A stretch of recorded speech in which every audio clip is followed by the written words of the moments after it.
Merhabalar. Bu videoda USB port röle kontrol kartının klavye ile kontrolünü izleyeceksiniz. Kontrol programı görüldüğü gibidir. Üzerindeki butonlar ile mouse yardımıyla kontrol sağlanabilmektedir. Ayrıca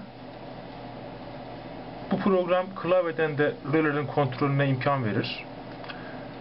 Bu programda F1, F6 arası fonksiyon tuşlarına 6 adet röleyi açma, F7, F12 arası fonksiyon tuşlarına da röleleri kapatma görevi verdim. Şimdi klavyeden kontrolümüzü sağlayalım.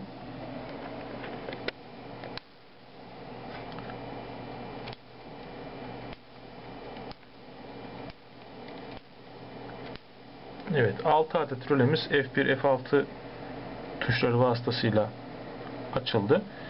F7 ve F12 tuşlarıyla da rölelerimizi kapatıyoruz.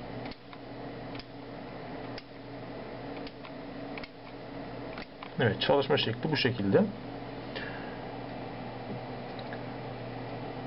Ayrıca klavyedeki diğer tuşlarla da bu rölelerin kontrolü sağlanabilir.